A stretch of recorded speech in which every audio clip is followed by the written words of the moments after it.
Muraho neza nshuti bavandimwe, turabasuje mwese aho muherereye uko bisanzwe maze kumenyera muri kumwe na Nkomezi James kuri Kabara TV1. Uyu munsi turavuga ku ntsinzi ya Samia Suluhu Hassan watsindiye amatora ku majwi arenga 97%. Nubwo igihugu ca Tanzania kikiri mu myigaragambyo n'imvururu nyinshi, Perezida wa Tanzania Samia Suluhu Hassan yatangajwe ko ari we watsinze amatora y'umukuru w'igihugu n'inama y'igihugu ishinzwe amatora, aho yegukanye hejuru ya 97% by'amajwi. Nubwo ayo matora yavuzwemo uburiganya n'imvururu zabereye hirya no hino mu gihugu, intsinzi itumye Suluhu akomeza kuyobora Tanzania imyaka 5 iri imbere. Igihugu gifite abaturage basaga miliyoni 68, yageze ku butegetsi mu mwaka w'2021 asimbuye John Pombe Magufuli witabye Imana akiri ku butegetsi. Ku ruhande rw'ishyaka riri ku butegetsi Chama cha Mapinduzi CCM, ayo matora yari amahirwe yo gukomeza ubutegetsi bamaze imyaka myinshi bafite, mu gihe amashyaka atavuga rumwe n'ubutegetsi yari afite icyizere cyo kuzana impinduka mu mikorere y'igihugu. Ariko tukiri kuri iyo ntsinzi ya Samia Suluhu Hassan, hari amakuru avuga ko yaba yasabye ubufasha igihugu ca Uganda ndetse na Kenya. Mu gihe ibintu bikomeje kuba bibi, amakuru yaturutse mu biro bya perezida avuga ko Madame Suluhu Hassan yasabye ubufasha bwa diplomasi na gisirikare ku gihugu cy'Ubuganda kiyobowe na Yoweri Kaguta Museveni ndetse na Perezida William Ruto wa Kenya kugira ngo bafashe kugarura ituze mu gihugu n'imvururu zikomeje gufata intera. Bimwe mu bitangazamakuru by'akarere bivuga ko hari itsinda rito ry'inzobere mu by'umutekano ryoherejwe na Uganda riri gufasha mu guhuza inzego z'umutekano za Tanzania, mu gihe Kenya yohereje abajyanama mu by'amahoro. Rero dusubiye ku ntsinzi ye nuko gutsinda ku kigero kiri hejuru ya 97% muri kano karere ni ibintu bidakunze kubaho uretse mu bihugu nk'u Rwanda, aho Paul Kagame akunze kwegukana intsinzi nk'izo.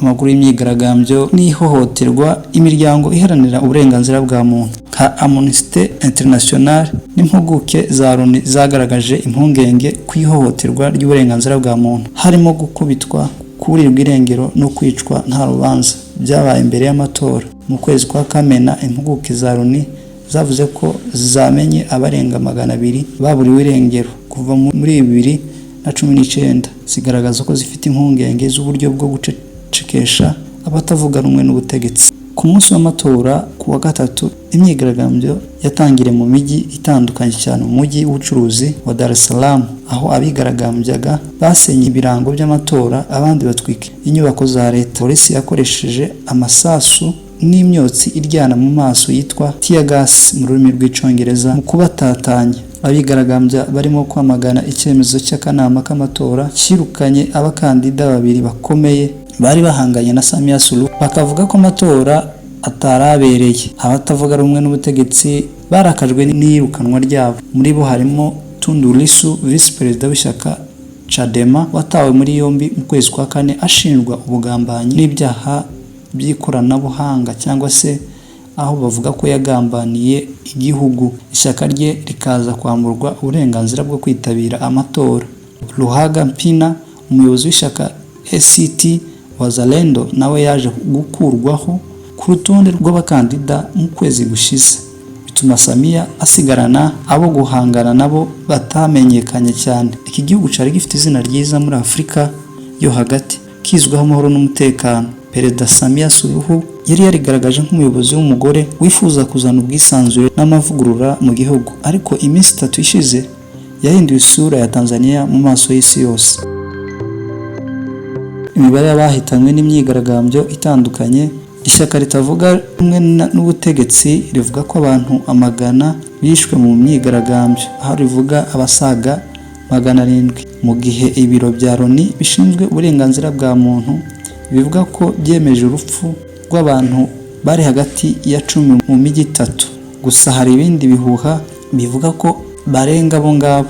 Guverinoma yo yahakanye ayo makuru, ivuga ko imibare yavuye mu ishyaka ritavuga rumwe n'ubutegetsi yabayeho gukabya cyane, kandi hakana ko nta hohoterwa ryabayeho muri Tanzania. Tanzania si igihugu gisanzwe mu mateka ya Afurika. Tanzania ni igihugu cyafashije intambara zo kubohoza ibihugu bitari bike nka Mozambique, Zimbabwe, Namibia, Uganda, Afurika y'Epfo n'ibindi byinshi. Tanzania ntiyari ikwiriye kubamo akajagari nk'aka. Ibihugu byinshi Tanzania yafashije mu mateka byari bikwiriye kujya hamwe bigafasha Tanzania gutora umuti ku bibazo iki gihugu kirimo gucamo, kuko Afurika yose yubaha intwari Mwalimu Nyerere, Julius Kambarage. Mu mvururu zabaye, bamwe mu bahanzi bakomeye muri Tanzania baravugwaho ko Gen Z cyangwa se urubyiruko rwarimo rwigaragambya n'ubu rukikomeje, bibasiye ibyabo birimo amamodoka, barabitwika, batwika amazu ndetse n'ibikorwa byabo bifitanye isano n'ubuhanzi, bavuga ko bashigikiye ishyaka riri ku butegetsi Chama cha Mapinduzi CCM n'umukandida waryo ariwe Madamu Suluhu Hassan. Abo bahanzi barimo Diamond Platnumz, Harmonize, Rayvanny na Alikiba. Mu by'ukuri rero akaba ari ibyo ngibyo twavuga ku matora ya Tanzania atavugwaho rumwe n'abantu benshi. Ngayo nguko ayo niyo yaranze mu byavuye mu matora ya Tanzania. Mugire ibihe byiza.